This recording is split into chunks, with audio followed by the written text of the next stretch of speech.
Hi everyone, Dan Toombs, the Curry Guy here, and today I'm going to make one of my favorite blends. This is a masala, it's called Gunpowder. So if you've ever heard of Gunpowder, that's what this is. It's a combination of 5 or 6 different things, and it's used a lot in southern Indian cooking. Not only is it used in cooking, but also happens to taste really good on its own. You can snack on this stuff, it's that good. So I'm going to start this up. In southern Indian cooking, it's called a podi, but I hear it called gunpowder a lot more often over here. So we're going to take these, and what we want to do is we want to toast each of these individually. So I'm not going to make you watch me toast everything individually because that would be boring. But I am going to toast them and give you a good idea of how toasty they need to look so that if you want to try this at home, you can do it too. So as that comes up to heat, we're just going to brown those. That's really what we're going to do with all of these. While I have you listening here, those are sesame seeds. We've got some channa dhal. We've got some coconut. And that's urad dhal, so white urad dhal. Then I've got some chilies. You can use as many chilies as you like. I like mine a bit spicy, and I also don't take the seeds out because I like the spiciness. But if you don't like it that very spicy, either leave them out or use the chilies and take out the seeds. That's where most of the punch is anyway.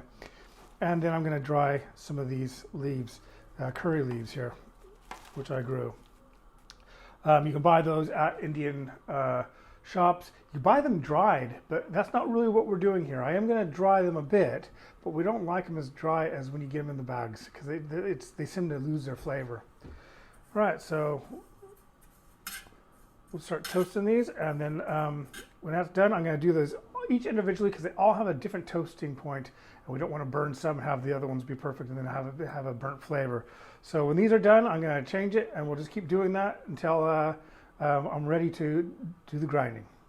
So we're going to do the same thing we did with the sesame seeds with this channa dhal.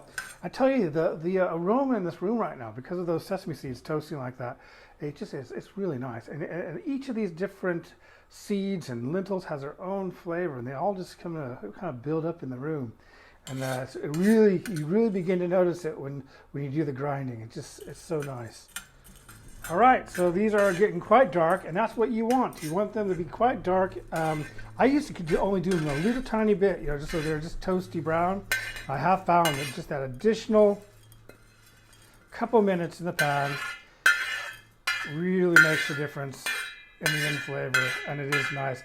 You don't want to burn them, but you want them to have kind of a combination of dark brown, light brown, what you have here. And same with these. I mean, the first time I ever cooked urad dhal, I was a little bit scared to do so, and I thought, well, you're not going to want to do too much, you'll burn them, but they actually taste really good when they turn dark brown. And these are just about done. As you can see, some of them are quite dark brown, some of them are still getting there. And that's kind of when you want to take it off the heat, when it's kind of about 50-50 like that. I have been stirring the whole time. For some reason, it's hard to get them all the same color. Don't need to be. All right then, now the coconut.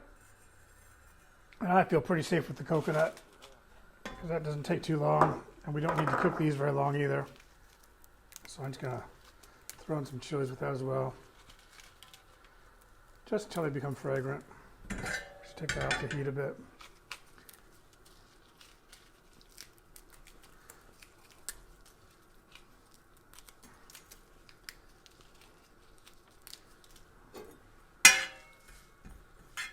Just toasting that till it's nice and light brown, the coconut.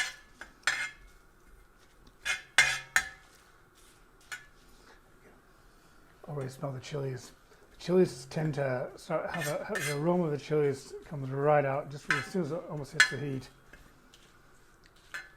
That's nice, perfect. All right, so like that.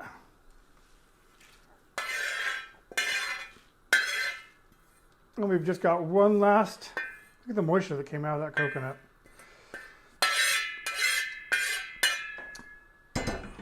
Got about 20 curry leaves, and I'm literally just going to dry these on the heat. I don't want them to be really really dark brown or anything like that. I just want them to be not wet from the freezer.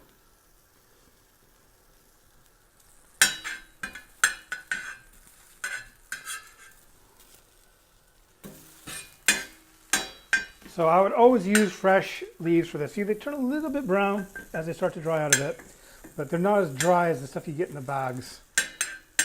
And that's kind of what you're looking for here. It's just for it to be dry, get the moisture out, but not overly dry.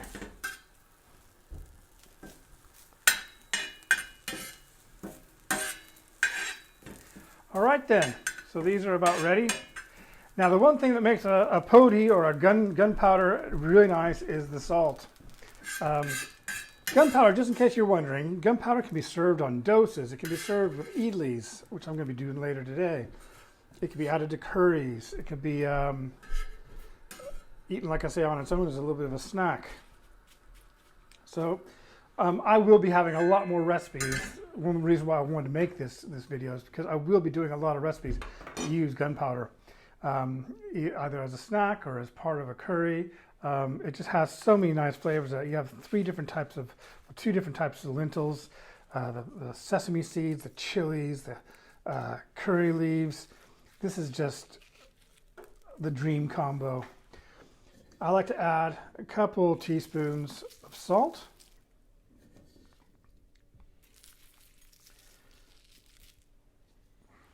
And that is not the amount you have to do. You can add less if you have more. I like to add it because I am going to eat this as a snack as well. And then we're going to, as soon as this cools down a little bit, we're going to grind. So just look at that beautiful mixture there. That's all going to be ground into a fine powder. It doesn't have to be a fine powder. It can be a kind of a coarse powder as well. Really whatever you're looking for.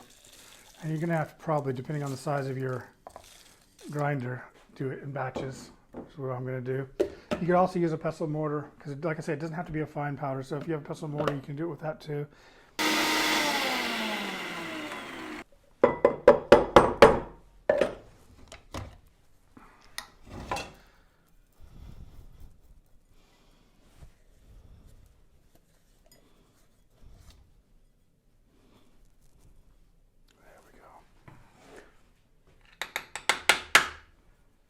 And like I said, this stuff is so nice to snack on. It's good on with idlis, which I'm going to have today.